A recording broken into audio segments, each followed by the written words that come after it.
ಮತ್ತೊಮ್ಮೆ ಎಜುಕ್ರಿಯೇಟಿವಿಟಿ ಯೂಟ್ಯೂಬ್ ಚಾನಲ್ಗೆ ಸ್ವಾಗತ ಸುಸ್ವಾಗತ. ನಾನು ನಿಮ್ಮ ಪ್ರೀತಿಯ ಶಿವರಾಜ್. ಅನೇಕ BEd ಅಭ್ಯರ್ಥಿಗಳು ಕೇಳ್ತಾ ಇರೋದು ಪ್ರಶ್ನೆ ಏನಂತಂದ್ರೆ, ಗುರುಗಳೇ ನಾಳೆಯಿಂದ ನಮ್ಮ ಒಂದು BEdನ ವೆರಿಫಿಕೇಷನ್ ಸ್ಟಾರ್ಟ್ ಆಗೋದ್ರಿಂದ ಅನೆಕ್ಷರ್ 6A ಜೊತೆಗೆ ನಾವು ವೆರಿಫಿಕೇಷನ್ನ ಯಾವ ರೀತಿ ಎದುರಿಸಬೇಕು, ಯಾವೆಲ್ಲ ದಾಖಲೆಗಳು ನಮ್ಮ ಹತ್ರ ಇದ್ದರೆ ನಾವು ವೆರಿಫಿಕೇಷನ್ ಒಳಗೆ ಸಕ್ಸಸ್ ಆಗ್ತೀವಿ, ಮತ್ತು ಅದ್ರ ಜೊತೆಗೆ ಯೂನಿವರ್ಸಿಟಿ ಸೀಲ್ ಮತ್ತು ಸೈನ್ ಕಡ್ಡಾಯವಾಗಿ ಇರಬೇಕಾ, ಕಾಲೇಜ್ ಸೀಲ್ ಸೈನ್ ನಡೀತದ, ಅದ್ರ ಜೊತೆಗೆ ನಮ್ಮದು ಕಾಸ್ಟ್ ಇನ್ಕಮ್ ಸರ್ಟಿಫಿಕೇಟ್ ಎಷ್ಟು ವರ್ಷದ ಹಳೆ ಇರಬೇಕು, ಇನ್ನಿತರ ಯಾವುದೇ ಒಂದು ಸಮಸ್ಯೆಯನ್ನು ಕೇಳ್ತಾ ಇರೋದ್ರಿಂದ ಈ ವಿಡಿಯೋನ ಮಾಡಬೇಕಂತ ಸಂದರ್ಭ ಎದುರಾಯಿತು. ಇಲ್ಲಿ ವೆರಿ ಫಸ್ಟ್ ಇಂಪಾರ್ಟೆಂಟ್ ಥಿಂಗ್ ಏನಂದ್ರೆ ಅನೆಕ್ಷರ್ 6A ಅನೆಕ್ಷರ್ 6 ಅನ್ನು ನಾವು ತುಂಬಬೇಕು ಅನ್ನೋದು ಅನೇಕ ವಿದ್ಯಾರ್ಥಿಗಳಿಗೆ ಸಮಸ್ಯೆ ಆಗಿದೆ. ಇಲ್ಲಿ ನೇಮ್ ಆಫ್ ದ ಕ್ಯಾಂಡಿಡೇಟ್ ಅಂತ ಇದೆ. ಸೊ ಇಲ್ಲಿ ನಿಮ್ಮ ಹೆಸರನ್ನು ಬರೀಬೇಕಾಗ್ತದೆ. ಕನ್ನಡದಲ್ಲಿ ಆದರೆ ಕನ್ನಡದಲ್ಲಿ ಬರೀರಿ ಅಥವಾ ಇಂಗ್ಲೀಷಲ್ಲಿ ಬರೀರಿ. But what I suggest you to write in English ಅಂತ ಹೇಳ್ತೀನಿ. ಸೊ ನಿಮ್ಮ SLC ಅಂಕಪಟ್ಟಿಯಲ್ಲಿ ಯಾವ ರೀತಿ ಇದೆಯಲ್ಲ ಅದೇ ರೀತಿ ನಿಮ್ಮ ಹೆಸರನ್ನು ಬರೀರಿ. ಅದ್ರ ಜೊತೆಗೆ ನಿಮ್ಮ ತಂದೆ ಹೆಸರನ್ನು ಕೂಡ ಬರೀಬೇಕಾಗ್ತದೆ. ಮತ್ತು ಇನ್ನು ಥರ್ಡ್ ಒನ್ ಏನಂತಂದ್ರೆ ಪೋಸ್ಟಲ್ ಅಡ್ರೆಸ್, ನಿಮ್ಮ ಒಂದು ಅಂಚೆ ವಿಳಾಸವನ್ನು ಬರೀರಿ. ನಿಮ್ಮ ಆಧಾರ್ ಕಾರ್ಡ್ನಲ್ಲಿ ಇರ್ತದೆ ವಿಳಾಸ ಅಂತ, ಅದನ್ನು ಬರೀರಿ. ಅದ್ರ ಜೊತೆಗೆ ಆಧಾರ್ ಕಾರ್ಡ್ನಲ್ಲಿ ಕೊನೆಗೆ ಇರ್ತದೆ ಪಿನ್ ಕೋಡ್ ಅಂತ ಪಿನ್ ಅಂತ ಹಾಕಿ postal index number, that is 6 ಅಂಕಿಯ ಒಂದು ಸಂಖ್ಯೆಯನ್ನು ನೀವು ಬರೀಬೇಕಾಗ್ತದೆ. ಇನ್ನು ಅದ್ರ ಜೊತೆಗೆ ನೀವು ನೋಡಲ್ ಸೆಂಟರ್ ನಂಬರನ್ನು ಬರೀಬೇಕಾಗುತ್ತೆ ಮತ್ತು ರಿಜಿಸ್ಟರ್ ನಂಬರ್ ಕೂಡ ಬರೀಬೇಕು. ನಿಮ್ಮ ಒಂದು BEd ಅಪ್ಲಿಕೇಶನ್ ಹಾಕುವಾಗ ಆ ರಿಜಿಸ್ಟರ್ ನಂಬರ್ ಅಲ್ಲಿ ಇರ್ತದೆ, ಸೊ ನೀವು ಬರೀರಿ. ಮತ್ತು ನೋಡಲ್ ಸೆಂಟರ್ ನಂಬರ್ ಕೂಡ ಬರೀಬೇಕಾಗ್ತದೆ. ಸೊ ಇವೆರಡೂ ಕೂಡ ತಪ್ಪದೆ ಬರೀಬೇಕು. ಇನ್ನು ಇಲ್ಲಿ ಬಹಳ ಮುಖ್ಯವಾಗಿರೋದಂದ್ರೆ particulars for the original documents. ನೀವು ಎಲ್ಲ ಒರಿಜಿನಲ್ ಡಾಕ್ಯುಮೆಂಟ್ಸನ್ನು ನಾಳೆಯಿಂದ ಪ್ರಾರಂಭವಾಗುವ ಎಂದು ವೆರಿಫಿಕೇಶನ್ ಹೋಗುವಾಗ ನೀವು ಒರಿಜಿನಲ್ ಡಾಕ್ಯುಮೆಂಟ್ಸ್ ಅನ್ನು ತೊಗೊಂಡು ಹೋಗಬೇಕಾಗ್ತದೆ. ಸೊ ಹೀಗಾಗಿ ನೀವು SLC ಅಂಕಪಟ್ಟಿ ನಿಮ್ದು ಒಂದೇ ಇರ್ತದೆ, ಸೊ ನೀವು 1 ಅಂತ ಬರೀರಿ. PUC ಅಂಕಪಟ್ಟಿ ಅಲ್ಲಿ ಒಂದೇ ಇರ್ತದೆ, ಸೊ ಅಲ್ಲಿ 1 ಅಂತ ಬರೀರಿ. ಇಟ್ ಮೀನ್ಸ್ 1 ಅಂತ ಫಿಲ್ ಮಾಡಿರಿ.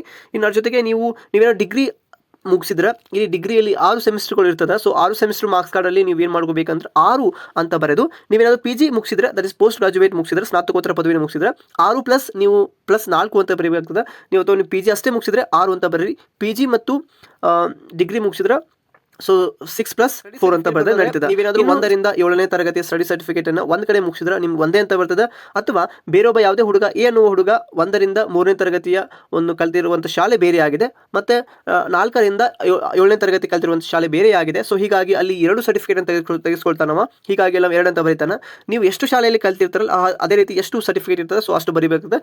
ಮಿನಿಮಮ್ ಆಗಿ 7 ಇಯರ್ಸ್ ಸ್ಟಡಿ ಸರ್ಟಿಫಿಕೇಟ್ ಇರಬೇಕು. ಯಾಕಂದ್ರೆ ನೀವು ಕರ್ನಾಟಕದವರು ಹೌದು ಇಲ್ಲೋ ಅಂತ ಅವ್ರು ಚೆಕ್ ಮಾಡಬೇಕಾಗ್ತದೆ. That should be. ಮತ್ತು ಅದ್ರ ಜೊತೆಗೆ ನೀವು ಕನ್ನಡ ಮೀಡಿಯಂ ಸರ್ಟಿಫಿಕೇಟ್ ಇದ್ರೆ ಅದನ್ನು ಕೂಡ ಆ್ಯಡ್ ಮಾಡಬೇಕಾಗುತ್ತೆ. ನೀವು 1ರಿಂದ 10ನೇ ತರಗತಿ ಕನ್ನಡ ಮೀಡಿಯಂ ಸರ್ಟಿಫಿಕೇಟ್ ನೀವೇನಾದರೂ ಇದ್ರೆ ದಟ್ ಶುಡ್ ಬಿ ಫೈನ್. ಮತ್ತು ನೀವು ಸ್ಟಡಿ ಸರ್ಟಿಫಿಕೇಟ್ ಮತ್ತೆ ತೆಗೆಸೋದಿರ ಅವಶ್ಯಕತೆ ಏನಿಲ್ಲ. ಬಟ್ ನೆನಪಿರಲಿ, ಸ್ಟಡಿ ಸರ್ಟಿಫಿಕೇಟ್ ತೆಗೆಸೋದಾದ್ರೆ ನೀವು PUC ವರೆಗೆ ಮಾತ್ರ ಸ್ಟಡಿ ಸರ್ಟಿಫಿಕೇಟ್ ತೆಗೆಸ್ರಿ. PUC ಬಿಟ್ಟು ಡಿಗ್ರಿದು ಸ್ಟಡಿ ಸರ್ಟಿಫಿಕೇಟ್ ಕೂಡ ತೆಗೆಸುವಂಥ ಅವಶ್ಯಕತೆ ಬರಂಗಿಲ್ಲ ಇಲ್ಲಿ. ಸೊ ನೀವೇನಾದರೂ ಕನ್ನಡ ಮೀಡಿಯಂ ಸರ್ಟಿಫಿಕೇಟ್ ಅನ್ನು ಹೊಂದಿದ್ರೆ ಅದು ಬೇಕಾಗ್ತದೆ. ಮತ್ತು ಗ್ರಾಮೀಣ ಸರ್ಟಿಫಿಕೇಟ್ ಇದೆ ಅಂತಂದ್ರೆ ಗ್ರಾಮೀಣ ಸರ್ಟಿಫಿಕೇಟ್ ಈ ಬಾರಿಯಲ್ಲಿ ಕನ್ಸಿಡರ್ ಮಾಡಿಲ್ಲ, ನೀವು ಅದನ್ನು ತೆಗೆದುಕೊಂಡು ಬರುವಂಥ ಅವಶ್ಯಕತೆ ಇಲ್ಲ.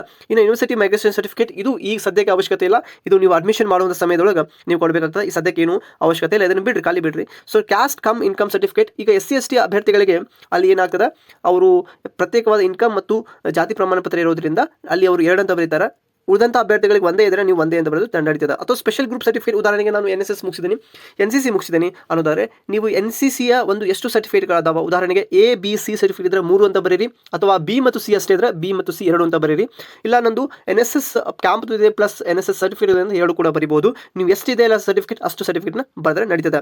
ಇನ್ನು PH ಅಭ್ಯರ್ಥಿಗಳು ಕೂಡ ಅಲ್ಲಿ ಒಂದು ಡಿಸ್ಟ್ರಿಕ್ಟ್ ಮೆಡಿಕಲ್ UDID ಕಾರ್ಡ್ ಕೊಡ್ತಾರೆ. ಸೊ ಆ ಇಶ್ಯೂ ಮಾಡಿದ UDID ಕಾರ್ಡನ್ನು ಸರ್ಟಿಫಿಕೇಟನ್ನು ನೀವು ಅಲ್ಲಿ ಬರೀಬೇಕು. ಸೊ ನೀವು ಒಂದಿರ್ತದೆ ಅಂತಂದ್ರೆ ಒಂದನ್ನು ನೀವೇನು ಮಾಡಬೇಕು, ಫಿಲ್ ಮಾಡಬೇಕು. ಕಲ್ಯಾಣ ಕರ್ನಾಟಕ ಅಭ್ಯರ್ಥಿಗಳು 371J ಅಭ್ಯರ್ಥಿಗಳು ಏನು ಮಾಡಬೇಕು ಅಂತಂದ್ರೆ ಇಟ್ ಶುಡ್ ಬಿ ರೈಟ್, ನಿಮ್ದು ಒಂದಿದ್ರೆ ಡೊಮಿಸೈಲ್ ಇದ್ರೆ ಸೊ ನೀವು ಅದನ್ನು 1 ಅಂತ ಬರೆದ್ಬಿಡ್ರಿ.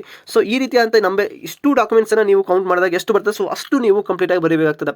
ಇನ್ನು ಅನೇಕ ವಿದ್ಯಾರ್ಥಿಗಳು ಪ್ರಶ್ನೆ ಏನಂತಂದ್ರೆ, ಸರ್ ನಾವು ನಾಳೆ ದಿನ ಹೋಗುವಾಗ ಸೀಲ್ ಸೈನ್ ಯೂನಿವರ್ಸಿಟಿದು ಆಗಿಲ್ಲ ಅಂತ ನಡೀತದ? ಕಂಪಲ್ಸರಿಯಾಗಿ ನಾನು ಹೇಳ್ತೀನಿ, ಲಾಸ್ಟ್ ಟೈಮ್ ಹೆಂಗಾಗಿದೆ ಅಂತಂದ್ರೆ ಸೀಲ್ ಮತ್ತು ಸೈನ್ ಯೂನಿವರ್ಸಿಟಿದು ಕಂಪಲ್ಸರಿಯಾಗಿ ಮಾಡಿಸ್ಕೊಂಡು ಬರಲೇಬೇಕು ಅನ್ನೋದನ್ನು ಈಗ ಆಲ್ರೆಡಿ ಹೇಳಿದ್ದಾರೆ. ನೀವು ಅದು ಓಪನ್ ಯೂನಿವರ್ಸಿಟಿಯಲ್ಲಿ ಮಾಡಿರಿ ಅಥವಾ ನೀವು ನೇರ ದಟ್ಸ್ ರೆಗ್ಯುಲರ್ ಆಗಿ ಮಾಡಿರಿ, ಇರೆಗ್ಯುಲರ್ ಆಗಿ ಮಾಡಿರಿ. ನಿಮ್ಮ ಒಂದು ಯೂನಿವರ್ಸಿಟಿಯ ರಿಜಿಸ್ಟರ್ನ ಪರೀಕ್ಷಾ ವಿಭಾಗದ ರಿಜಿಸ್ಟರ್ನ ಏನಾಗಬೇಕು, ಸೀಲ್ ಮತ್ತು ಸೈನ್ ಆಗಬೇಕು. ಅಂದಾಗ ಮಾತ್ರ ನಿಮ್ಮ ಒಂದು ಮಾರ್ಕ್ಸ್ ಕಾರ್ಡ್ ವ್ಯಾಲಿಡ್ ಆಗ್ತದೆ. ಇಲ್ಲ ಸರ್ ನನಗೆ ಒರಿಜಿನಲ್ ಸರ್ಟಿಫಿಕೇಟ್ ಅದಾವ ಅಂತಂದ್ರೆ ನೀವೇನಾದರೂ ಒರಿಜಿನಲ್ ಇದ್ದರೆ ನೀವು ಮತ್ತೊಂದ್ಸಲ ಪ್ರಿಂಟ್ ತೆಗಿಸಿ ಸೀಲ್ ಮತ್ತು ಸೈನ್ ಮಾಡಿಸುವಂಥ ಅವಶ್ಯಕತೆ ಬರಂಗಿಲ್ಲ. ಇಲ್ಲಿ ನೆನಪಿಟ್ಕೊಳ್ರಿ, ಅದು PG ಆಗಲಿ ಅಥವಾ ಅದೊಂದು UG ಸರ್ಟಿಫಿಕೇಟ್ ಆಗಲಿ ಅವೆರಡಕ್ಕೂ ಕೂಡ ಬೇಕಾಗ್ತದೆ. ಅದು ಕೂಡ ನೀವು ಬಹಳ ಮುಖ್ಯವಾಗಿರೋದು. ಯಾರಿಗೆ ಈಗ ಆಲ್ರೆಡಿ ಒರಿಜಿನಲ್ ಸರ್ಟಿಫಿಕೇಟ್ ಅಲ್ಲ ಅದು ಶುಡ್ ಬಿ ಓಕೆ.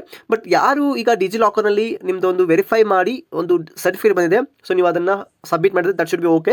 ಡಿಜಿಲಾಕರಲ್ಲಿ ಸಮಸ್ಯೆ ಏನು ಬರೋಂಗಿಲ್ಲ.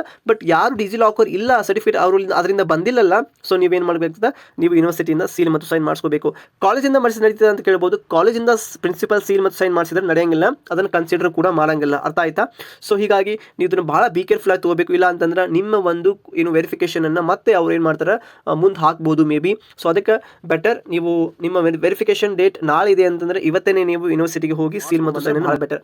ಇನ್ನು ಅದರ್ ಥಿಂಗ್ ದಟ್ ನೀವು ವೆರಿಫಿಕೇಶನ್ ಸೆಂಟರ್ ಒಳಗೆ ನಾವು ದುಡ್ಡು ಕೊಡಬೇಕಾ ಅಥವಾ ಅವ್ರು ಏನಾದರೂ ನಮಗೆ ಫೀಸ್ ಕೇಳ್ತಾರೆ ಅನ್ನೋದಾದ್ರೆ ಅಲ್ಲಿ ಯಾವುದೇ ಕಾರಣಕ್ಕೂ ಫೀಸ್ ಕೇಳಂಗಿಲ್ಲ ಮತ್ತು ಫ್ರೀ ಆಗಿ ಇರ್ತದೆ. ಮತ್ತು ನಿಮ್ಮ ಸಪೋರ್ಟ್ಗೆ ಅಂತ ಅಲ್ಲಿ ಉಪನ್ಯಾಸಕರು, ಡೈಟ್ ಉಪನ್ಯಾಸಕರು ಕೂಡ ಇರ್ತಾರೆ.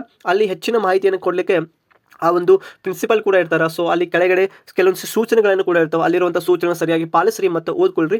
ಅದೇ ರೀತಿಯಾಗಿ ನೀವು ಧೈರ್ಯದಿಂದ ನೀವೇನು ಮಾಡಬೇಕು, ಒಂದು ವೆರಿಫಿಕೇಷನನ್ನು ಅಟೆಂಡ್ ಮಾಡಬೇಕು. ನಿಮಗೆ ವೆರಿಫಿಕೇಷನ್ ಸಂಬಂಧಪಟ್ಟಂತಹ ಮತ್ತು BEd ಅರ್ಹತಾ ಪಟ್ಟಿಗೆ ಸಂಬಂಧಪಟ್ಟಂತಹ ಮತ್ತು ಗೌರ್ಮೆಂಟ್ ಸೀಟ್ ಬೇಕಪ್ಪ ಅನ್ನೋದಂತ ಇನ್ನಿತರ ಎಲ್ಲ ಮಾಹಿತಿಯನ್ನು ತಿಳ್ಕೊಳ್ಳಿಕ್ಕೆ ನಮ್ಮ ವಾಟ್ಸಪ್ ಗ್ರೂಪಿಗೆ ಜಾಯ್ನ್ ಆಗ್ಬೋದು. ವಾಟ್ಸಪ್ ಗ್ರೂಪಿಗೆ ಜಾಯ್ನ್ ಆಗಬೇಕಂದ್ರೆ ನೀವು ಇಲ್ಲಿ ಕಾಣುವಂತಹ ಒಂದು ನಂಬರ್ಗೆ ನೀವು ಮೆಸೇಜ್ ಮಾಡ್ಬೋದು. BEd ಅಡ್ಮಿಷನ್ 2024 ಅಂತ ನೀವೇನಾದರೂ ಜಸ್ಟ್ ನನಗೆ ಮೆಸೇಜ್ ಮಾಡಿದ್ರೆ I will join my your number two the WhatsApp group. and then ಅದಕ್ಕೆ ಮಿನಿಮಮ್ ಇಂತಿಷ್ಟಂತ ಅಮೌಂಟ್ ಇರ್ತದೆ. ಸೊ ಅದಕ್ಕೆ ನೀವು ಪೇ ಮಾಡಿ ಜಾಯ್ನ್ ಆಗಬೇಕಾಗ್ತದೆ. ಸೊ ಐ ಹೋಪ್ ಈ ವಿಡಿಯೋದಿಂದ ನಿಮ್ಮ ಎಲ್ಲ ಡೌಟ್ಸ್ಗಳು ಕ್ಲಿಯರ್ ಆದವು ಅನ್ಕೊಳ್ತಾ ಇದ್ದೀನಿ. ಮತ್ತೇನಾದ್ರು ಡೌಟ್ಸ್ ಇದ್ದರೆ ಕೆಳಗಿನ ಕಮೆಂಟ್ ಬಾಕ್ಸಲ್ಲಿ ಕಮೆಂಟ್ ಮಾಡಿರಿ. ನಾನು ನಿಮಗೆ 100% ರಿಪ್ಲೈ ಮಾಡ್ತೀನಿ ಅಂತ ಹೇಳ್ತಾ ವಿಡಿಯೋನ ಮುಗಿಸ್ತೀನಿ. Thank you so much for watching this beautiful video. Have a good day.